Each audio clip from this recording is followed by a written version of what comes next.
তাই আমি দেখবো তুমি কেমন ভগবান। এই নবলক্ষ ধেনু গোবৎস মহেন্দ্র পর্বতের মধ্যে অচেতন করে রেখে ব্রহ্মা কি করলেন, ব্রহ্মলোকে ফিরে এলেন। এবার ব্রহ্মলোকে যখন ব্রহ্মা ফিরে এলেন, তখন যে দ্বারপাল ছিল সে ব্রহ্মাকে আর ঢুকতে দিচ্ছেন না ভেতরে। বলছেন, কে আপনি, কোথায় যাবেন? ব্রহ্মা দ্বারপালকে বলছে, এই হতচ্ছাড়া, আমাকে চিনতে পারছিস না? আমি তোদের প্রভু ব্রহ্মা। বলছেন, আপনি ব্রহ্মা? আপনি যদি ব্রহ্মা হবেন তাহলে ওই যে পদ্মের উপরে ভেতরে যে বসে আছেন মহলের ভেতরে ব্রহ্মলোকে, তাহলে উনি কে? ব্রহ্মা একটু দরজা দিয়ে উকি দিয়ে দেখছে, ওরে বাবা, যে পদ্মের উপরে বসে আছে সে কে? বলছে, আমার তোমার তো 4টে মাথা 8টা চোখ, আর ভেতরে যে বসে আছেন তার বলছে 100 মাথা। তার আশেপাশে আরো যারা ব্রহ্মা বসে আছেন, কারো 1000 মাথা, কারো নিযুত মাথা, কারো 1,00,000 মাথা, কারো কোটি মাথা। আর ব্রহ্মা ভাবছে, আমার তো 4টি মাথা, হায় হায়, আমার ব্রহ্মা পদও গেছে, আমার চাকরিও গেছে, এখন কি করি উপায়, হায় হায়। দ্বারপাল ঢুকতে দিলেন না ব্রহ্মাকে। ব্রহ্মা আবার চলে এলেন কোথায়, বৃন্দাবনে। ভাবলেন গিয়ে দেখি তো বৃন্দাবনে কি অবস্থা, কালো ছোড়াটা কি করছে। বৃন্দাবনে ব্রহ্মা যখন আবার আসছেন, এদিকে গোবিন্দ কি করেছেন দেখছেন, কোনো সখা নেই। সখারা কোথায় গেল? নবলক্ষ ধেনু গোবস্ত্র চড়ে বেড়াচ্ছিল, তারাও বা কোথায় গেল? কেউ কোথাও নেই। অমনি অন্তর্যামী ভগবান তিনি চোখ বন্ধ করলেন, অন্তরে জানতে পারলেন, ও এই বুড়োটার কাজ, এই বুড়োটা অর্থাৎ এই ব্রহ্মার কাজ এটা। ও নবলক্ষ গোবস্ত্র ধেনু হরণ করে রেখেছে আমাকে পরীক্ষা করবার জন্য। আচ্ছা, অমনি সর্বভূত ঈশ্বর ভগবান এক নতুন লীলায় বিলাস করলেন, এবং কি করলেন, তার অঙ্গ থেকে যে যে সখারা যেমন ছিল তাদেরকে দেখতে, তাদের বয়স, তাদের স্বভাব, তাদের চরিত্র, যে বেশভূষা, যে অলংকার, যে যে অবস্থায় ছিল, সেই সখাদের অঙ্গ থেকে তিনি সৃষ্টি করলেন। আর নবলক্ষ ধেনু গোবৎসকেও অঙ্গ থেকে সৃষ্টি করলেন, করে তাদের সঙ্গে আবার লীলা বিলাস করে বেড়াচ্ছেন বৃন্দাবনে।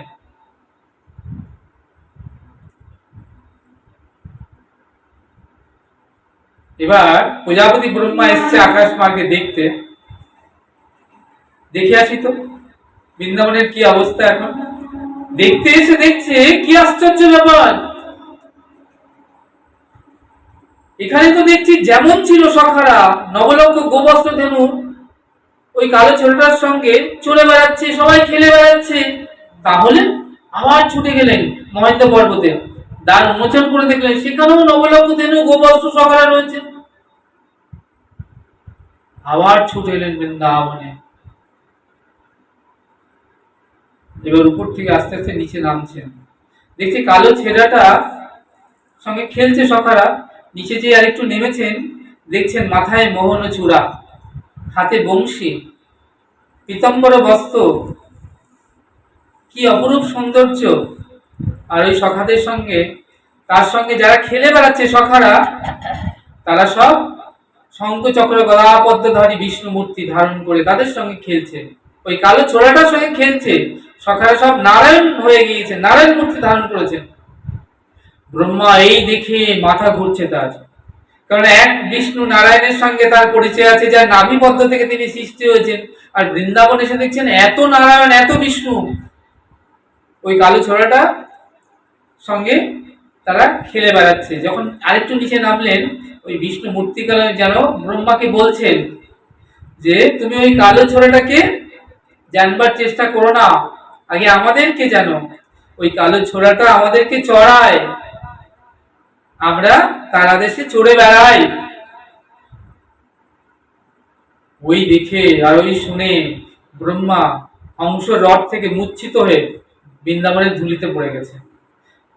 যেই ধুলাতে পড়েছে আর ব্রজের ধুলা মেখে নিয়েছে, ব্রজের ধুলা মেখেছে যেই, এইবার তার যে জ্ঞান, ব্রহ্ম জ্ঞান এবার লাভ হয়েছে। সে তখন দেখছে সে তার আরাধ্য ভগবান সামনে দাঁড়িয়ে আছেন। আর উনি কি করেছেন, ব্রহ্মাজি নমস্কার করেছেন কালো ছোড়াটার চরণে, অর্থাৎ গোবিন্দ চরণে, আর চূড়াটা মাথা থেকে ওই চরণে গিয়ে আটকে গেল, আর উঠে এলো না। চূড়াটা যেন বলছে এতদিন বাদে আমাকে ঠিক জায়গা মতোই ফেলেছ, কেন তোমার মাথায় মাথায় ঘুরেছি। তা গোবিন্দ পাদপ্রাপ্ত যদি একবার কারণে লাভ হয়, সে কি আর অন্যের মাথায় ঘুরে বেড়ায়? ব্রহ্মা দেখছেন কি আশ্চর্য, আমার চূড়াটা ওই কালো চূড়াটার চরণে গিয়ে পড়েছে, তো আর উঠছে না। এবার ব্রহ্মা বৃন্দাবনে ধুলি মেখেছে, তার অশুভ প্রভাব নষ্ট হয়েছে। এবার জ্ঞান, ব্রহ্ম জ্ঞানের উদয় হয়েছে। এবার ব্রহ্মা বুঝতে পারলেন এই আমার আরাধ্য ভগবান, আমি আমার ভগবানকে পরীক্ষা করতে গিয়ে কি অপরাধ, কি ভুল না করেছি।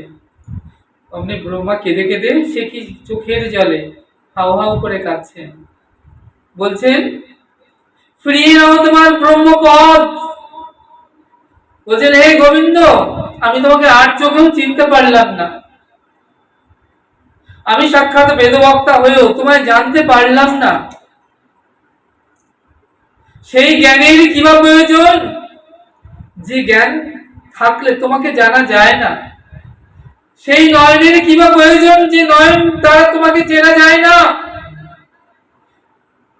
ভাবুন ব্রহ্মা কি বলছেন, আট নয়নে হে গোবিন্দ আমি তোমায় চিনতে পারলাম না। আমাদের তো মনুষ্য আমরা দুটি নয়ন, তাহলে আট নয়নে ব্রহ্মা ভগবানকে চিনতে পারেননি, সাক্ষাৎ বেদবক্তা হয়ে তিনি ভগবানকে জানতে পারেননি। তাই বলছেন ফিরিয়ে নাও তোমার ব্রহ্মপদ। ব্রহ্মপদ মানে সর্বোপরি গোলক, তারপরের পদটা হচ্ছে ব্রহ্মলোক। গোলকে কে থাকেন? রাধা রানী, আমার গোবিন্দ। আর থাকেন শ্রীদাম সুদাম দাম্বসুদাম সখাগণ, প্রেমময়ী রাধা রানী, গোপীগণ। সর্বোপরি গোলক, তারপরে ব্রহ্মলোক, তারপরে শিবলোক, তারপরে ইন্দ্রলোক, তারপরে দেবলোক, তারপরে মর্ত্যলোক, তারপরে পাতাল লোক, তারপর রতাল তল, তলাতল, রসতল, সুতল, এই হচ্ছে 14 ভুবন। তাহলে ভগবানের পরের পদ অর্থাৎ উচ্চ পদে থাকবার যে গরিমা আজকে নষ্ট হয়েছে ব্রহ্মার। তা বলছি ফিরিয়ে নাও তোমার ব্রহ্মপদ, চাই না তোমার ব্রহ্মপদ। গোবিন্দ বলছে তাহলে কি চাও? ব্রহ্মাজি বলছেন কীট পতঙ্গ পশু পক্ষী যা করো হে কমলাক্ষী, না আমায় বৃন্দাবনের তরুলতা করে জন্ম দাও। কীট পতঙ্গ পশু পাখি তোমার যা মনে হয় তুমি তাই করো, না হয় আমায় বৃন্দাবনের তরুলতাই করে জন্ম দাও। তরু মানে বৃক্ষ, তাহলে বৃক্ষ করে যদি জন্ম দাও আমায়, বড় উঁচু উঁচু বৃক্ষ করো না, কারণ উঁচুতে থাকলে দেখেছি আমি উঁচুতে থেকে তোমার ওই চরণ পাওয়া যায় না, তার থেকে আমাকে তরুলতা গুল্ম করে জন্ম দাও, ছোট ছোট।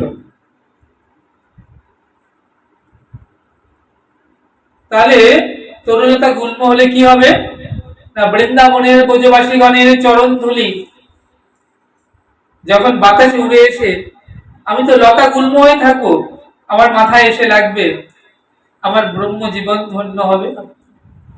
তারপর বলছেন না না, তরুলতা তো অনেক কোমল, আমার হৃদয় তো কোমল নয়, আমার হৃদয় তো পাষাণ সম। তাই তো আমি তোমায় পরীক্ষা করতে গিয়েছিলাম, আমার ইষ্টকে আমি পরীক্ষা করতে গিয়েছিলাম, আমার হৃদয় পাষাণ সম। তাই না হয় আমায় এক খণ্ড প্রস্থান করে বৃন্দাবনে জন্ম দাও। প্রস্থান করো, তবে যে সে স্থানের প্রস্থান করো না, আমায় বৃন্দাবনে কোন পুষ্প বাটিকার নিচে এক খণ্ড প্রস্তর করে জন্ম দাও। তাতে কি হবে? নয় বৃন্দাবনের ব্রজবাসীগণ যখন পুষ্প চয়ন করতে এসে, বৃন্দাবনের গোপিনীগণ যখন পুষ্প চয়ন করতে এসে ওই উঁচু উঁচু ডালগুলো হাতে পাবে না, তখন ওই পুষ্প বাটিকার নিচে প্রস্তরের উপর তাদের চরণটা রেখে যখন গোবিন্দ সেবার জন্য পুষ্প চয়ন করবে, তাদের চরণ ধুলি এসে আমার মাথায় পড়বে, আমার ব্রহ্ম জীবন ধন্য হবে। ব্রহ্মা কেঁদে কেঁদে সে কি চোখের জলে হাউ হাউ করে কাঁদছেন, বলছেন ফিরিয়ে নাও তোমার ব্রহ্মপদ। বলছেন হে গোবিন্দ, আমি তোমাকে আর চোখেও চিনতে পারলাম না,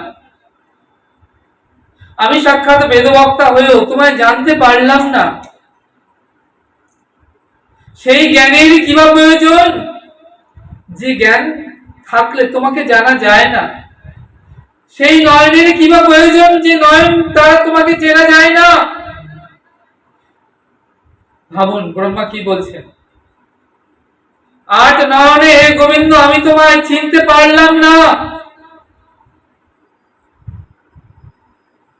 আমাদের তো মনুষ্য আমরা দুটি নয়ন, তাহলে আট নয়নে ব্রহ্মা ভগবানকে চিনতে পারেননি, সাক্ষাৎ বেদবক্তা হয়ে তিনি ভগবানকে জানতে পারেননি। তাই বলছেন ফিরিয়ে নাও তোমার ব্রহ্মপদ। ব্রহ্মপদ মানে সর্বোপরি গোলক, তারপরের পদটা হচ্ছে ব্রহ্মলোক। গোলকে কে থাকেন? গোলকে থাকেন আমার কৃষ্ণ, রাধা রানী, আমার গোবিন্দ। আর থাকেন শ্রীদাম সুদাম দাম্ব সুদাম সখাগণ, প্রেমময়ী রাধা রানী, গোপীগণ। সর্বোপরি গোলক, গোলক সর্বোপরি গোলক, তার উপরে কিছু নেই, তার নিচে তারপরের পদটা হচ্ছে ব্রহ্মলোক। সর্বোপরি গোলক, তারপরে ব্রহ্মলোক, তারপরে শিবলোক, তারপরে ইন্দ্রলোক, তারপরে দেবলোক, তারপরে মর্ত্যলোক, তারপরে পাতাল লোক, তারপর রতাল তল, তলাতল, রসতল, সুতল, এই হচ্ছে 14 ভুবন। তাহলে ভগবানের পরের পদ অর্থাৎ উচ্চ পদে থাকবার যে গরিমা আজকে নষ্ট হয়েছে ব্রহ্মার। তা বলছি ফিরিয়ে নাও তোমার ব্রহ্মপদ, চাই না তোমার ব্রহ্মপদ। গোবিন্দ বলছে তাহলে কি চাও?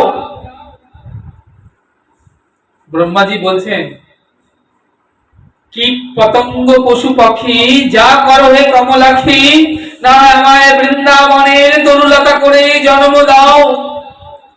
কীট পতঙ্গ পশু পাখি তোমার যা মনে হয় তুমি তাই করো, না হয় আমায় বৃন্দাবনের তরুলতাই করে জন্ম দাও।